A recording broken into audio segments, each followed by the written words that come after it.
and thank you so much for joining us. I'm Heather Myers. Here at CBS 8, we are working for you and getting to the bottom of problems you've asked about. We're looking for solutions.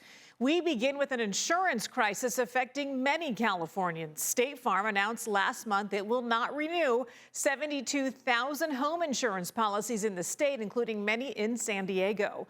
The company says it's because of increased wildfire risk and rising costs. However, California Insurance Commissioner Ricardo Lara is currently overseeing the state's largest insurance reform in 30 years, looking to overhaul state regulations by December. Some watchdog groups contend that insurance companies are using policy cancellations as leverage. In a statement, State Farm says this decision was not made lightly and only after careful analysis of State Farm's general financial health, which continues to be impacted by inflation, catastrophe exposure, reinsurance costs, and limitations of working within decades-old insurance regulations, unquote. Well, this week, the County Board of Supervisors passed a resolution opposing all insurance companies' decisions to abandon homeowners, renters, and small business owners. It instead calls on them to work together with the State Insurance Commission to ensure long-term coverage. The resolution also calls on transparency from the State Insurance Commissioner in the rate-setting process so homeowners can get a fair deal. Well, if you have trouble finding coverage, you might want to consider the state-run California FAIR plan. It does cost more, but it provides fire insurance coverage for high-risk properties when private insurance companies will not. All right, take a look at these satellite images of a local roof. An insurance company looked at this and decided to drop a church's insurance policy. CBS 8's Anna Laurel is working for you to find out what exactly happened. Can you see the details of this roof repair job from our CBS 8 drone? An insurance company canceled this church's policy based on what it says it saw from a satellite image. My roof was not leaking. Here's what they said. Now, that's from their underwriter. I reviewed the pictures. The policies will not be reinstated. There are areas showing wear and tear, and the picture below shows several broken shingles. That's it. End of story. And that's going to make them cancel No, your... that's not make. They did. Sidney Buggs is the pastor at Greater Gospel Center, Church of God in Christ in Southeast San Diego. He was stunned when their insurance company, Guide One, dropped the church's policy because it said this satellite image showed broken shingles on the roof. I said, satellite? How can they see the condition of a roof from a satellite? I don't care how close they get. I'm a retired cement mason, general contractor. Yes, the roof is old. It's worn a little bit, yes, it's 15, 20 years old, yes, but it's not leaking. There was no threat to leak. There's no water spots in my sanctuary. I went to Sidney's church today. It's in pristine condition. 2 different congregations meet here on Sundays. The community has musicals here, banquets and weddings. All these things were done with the community in mind. And this membership, this less than 100 members, I don't have no doctors or lawyers that are part of our congregation, but these small people have come together to make it work. And so that's what this church means to the community. Because Guide One dropped the church, they're forced to replace the roof, so another insurance company will pick them up. The cost, $51,000. The new insurance they just got is $20,000, $15,000 more than what they paid last year. We don't have donors that can come in and write us checks. We're hurting. We're hurting. This is the Guide One report Sidney got with the image it said it used. According to this, there's no structural damage, no missing shingles, no rust, patching, or ponding. In fact, it says it has 81% confidence in the shingles. CBS 8 reached out to Guide One. It said they do not comment on private matters. Guide One is a major church insurer. Major church insurer. And there are other churches in the city. They're doing it to them too. We'll keep working for you and asking Guide One for answers. In Southeast San Diego, this is Anna Laurel for CBS 8. So we have received many emails from you, our viewers, about their insurance company denying their water damage claims. CBS 8's David Gottfredson spoke with some homeowners and a local attorney who is now taking action. It's about 75% of the claims in California. Water leak damage claims are being denied at an alarming rate by State Farm, according to David Melzer, a public adjuster who advocates for homeowners. In 2019, they came out with an updated policy that's very ambiguous. State Farm's updated homeowners policy language says losses not insured include leakage of water, that occurs or develops over a period of time and is continuous. Most other insurance policies actually specifically state a leak ongoing for 14 days or more is excluded, but State Farm's policy has now just become any ongoing leak, whatever that is. Chula Vista homeowner Mark Matthews says a State Farm adjuster denied his water damage claim, even though he had a plumber's report saying the pipe in the wall suddenly started leaking. He did his photos, his measurements, and his observations, and then he said, no, State Farm will not cover any of this because, according to him, this was been continuously going on.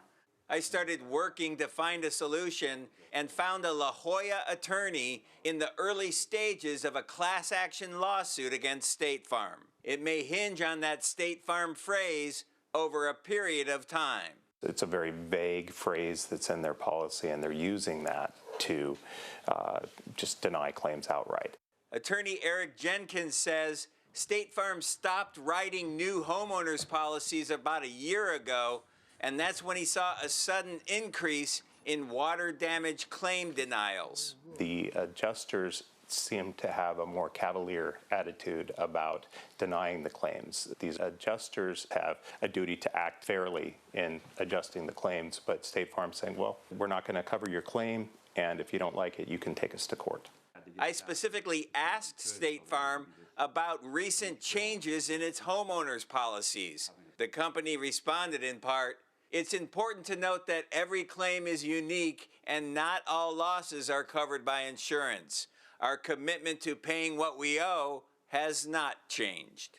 If you want more information on that class action lawsuit that's in the works against State Farm, we've posted it at CBS8.com.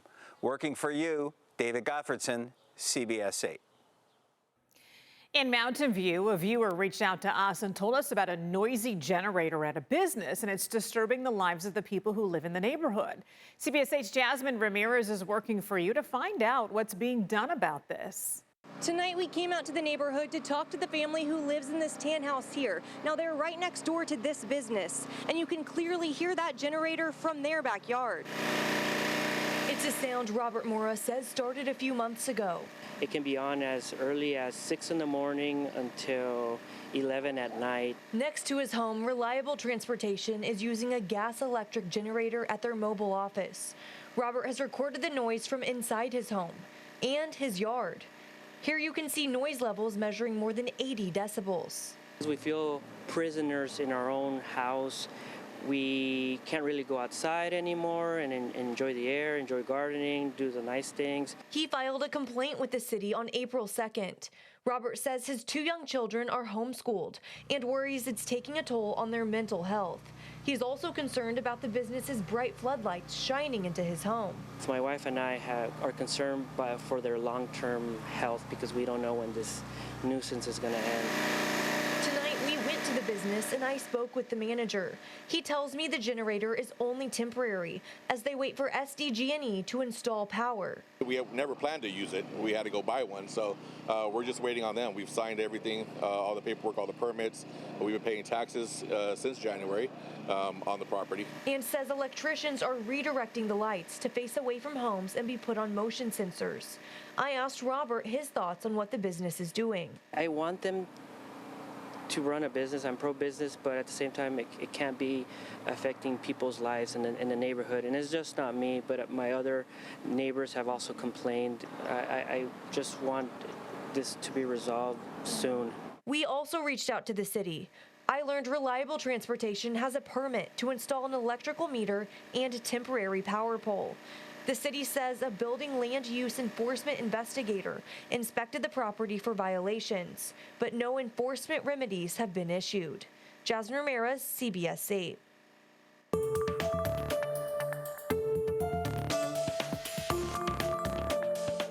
This week, we marked 4 months since floods hit San Diego, destroying many homes and upending lives. It took 4 inches of rain on a Monday morning to transform neighborhoods into disaster zones. This week, we return to many of those most impacted neighborhoods to bring you stories of resilience and where people are in the recovery process. CBS 8's Kirsten Holmes has an update on their progress. 4 months have passed since floodwaters from a storm inundated the unmaintained Choyes View storm channel.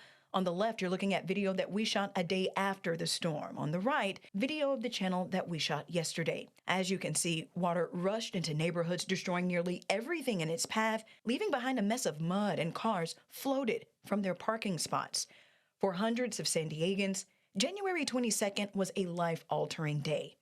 This video was taken on 42nd Street in Mountain View, but other parts of San Diego, like Spring Valley and National City, they saw similar damage. Some lost cars, some lost possessions, while others lost their homes and most everything inside. San Diego County Supervisor Monica Montgomery Stepp's office says because of the damage you see on the left-hand side of your screen, they're now counting 534 families still in hotels right now, 4 months after the storm. Within a matter of hours, the San Diego Fire Department conducted nearly 200 swiftwater rescues, and about 1,000 homes and businesses reported damage. On the 4th anniversary of the unprecedented flood, CBS 8 is working for you as we look back at the destruction and talk to neighbors who, despite being frustrated by aspects of the relief efforts, they forge ahead to fight their way back from disaster. And if you need help after the storm, there are several resources available to you. They're right there on the screen. San Diego Voluntary Organizations Active in Disasters is where the county is pointing those who are impacted by the floods to get help. We also have this information right on our website. Go to cbs8.com and click on the help button. Still to come, squatters take over a building in North Park. Next, we take a look at what the law says and what neighbors are doing to find a solution. Welcome back. People in North Park tell us that they are worried about squatters who have moved into a building in their neighborhood. Tonight, CBS 8's Jasmine Ramirez is working for you to find out what can be done about this. Broken windows, boarded up doors, and damage from a fire. This is the building residents in the area are raising concerns about. They say squatters have been staying here for months. Take a look at this building on Kansas Street in North Park. It's become the center of concern for people living nearby. You live in this great neighborhood, and that's what you hear in the middle of the night, is screaming and fighting. Neighbors we spoke with asked to not show their faces because of safety reasons. Jesus. They say squatters moved into the property after it caught fire back in January. It's just crazy to me to think that we all, are working multiple jobs, some of us, and paying our rent, and these people are just allowed to stay here for free because they occupied an uninhabitable building. Several homes and apartments share the same alley with the building. Neighbors have worked to document everything, taking photos and videos. I'm gonna throw these over the fence and then I'm out of here. They've called the police multiple times, most recently on Monday because of a fight among the squatters. Neighbors have also been in touch with the city community relations officer, building and land use enforcement, and nuisance abatement. They're all trying, they're all doing something, but it's their hands, I think, are tied because of whatever the laws are that are in effect right now. It's making it really hard for even them. Tonight, I looked up what California law has to say about this. Squatters may establish tenancy rights after 30 days and need a formal eviction to be removed. It's just a lot of red tape, I feel like, that's keeping it from getting resolved. And in the meantime, I'm being woken up at night, everyone's feeling just kind of uneasy, unsafe. I reached out to council member Stephen Whitburn's office. He represents this area. His office says the squatting situation is unacceptable, and they're working with the neighborhood to resolve it. I'm told they're coordinating with the police and city attorney. His office says it can be legally complex, but is working to solve this. That's what prompted me to. Neighbors are hopeful it can be worked out as soon as possible. There's got to be a way to prevent people that are destructive and loud and disruptive to the community from just moving in for free to a building. I'll be following the latest developments on this building, and will bring you updates when there is progress. Jasmine Ramirez, CBS 8. So to come, Working for Kids will show you how dogs are helping children after traumatic events and the push to expand those services right here in San Diego.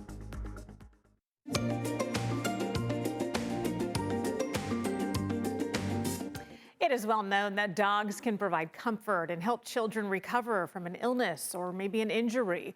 They can also help young victims. CBS 8's Abby Black is Working for Kids and shows us what's happening at Rady Children's Hospital. For many kids and their families who arrive at the Chadwick Center, some of them are facing their worst day. But for San Diego Police Comfort Canines like Lyle Hope, they're providing so much healing. Imagine what it'd be like if the Chadwick Center had its own full-time resident canine. When you look into Lyle's big brown eyes, all the worries seem to fade away. Their anxieties kind of melt away. Lyle Hope is the San Diego Police Department's first ever child advocate companion canine. We hit our 1-year anniversary. Lyle joined the force last year to help children testify in court and be there for the 2,000 kids who go to Rady Children's Chadwick Center each year. These are children who have to talk about the unthinkable abuse or violence in a forensic interview or undergo an uncomfortable medical exam. We are asking an awful lot of children to come and talk about some of the most traumatic experiences of their lives to someone that they've just met. Marisol Olguin is a forensic interviewer at the Chadwick Center and says having a companion like Lyle helps break down those barriers. We're, helping children have a voice, sometimes for the very first time. But Lyle is in high demand, so he can't always be there at the Chadwick Center that supports 20 to 30 children a day in their resilience and recovery. Having a full-time canine can also help relieve some of the heaviness that affects staff, including therapists, clinicians, physicians, and advocates. So we can all benefit from a facility dog. CBS 8 is partnering with Rady Children's Hospital to raise money to have its own resident canine therapy program. Their goal is to start with 3 dogs, with one of them on-site full-time at the Chadwick Center. But the cost to start and sustain the program is expensive. And they're talking about some of the worst days of their lives. And this would just mean the world to us. A resident canine can provide immediate safety, trust, and healing that allows children to open up about horrific details, which can be used in a criminal investigation so young survivors can get the justice they deserve. And as children actually come to the topic of conversation, it can be really hard and they could shut down. But Lyle is there and I can see them. They'll turn to him, they'll pet him, and their anxiety is just, going down, down, down. A canine can give kids control that they once lost. You hand them the leash and they get to kind of walk into the room with him. Resident canines can lead children down a path of support where they can feel loved once again. Well, nice. Working for kids. With your help, we would be able to provide immense happiness and support. Abby Black, CBS 8. It'll just be amazing to have our own facility dog. So if you would like to make a donation to the Resident Canine Therapy Program, scan the QR code. You see it right there at the bottom of the screen, or go to cbs8.com/kids. Well, that is going to do it for us. And remember, if there is something that you would like us to look into, email us at workingforyou@cbs8.com. Thank you so much for joining us, and we'll see you next time.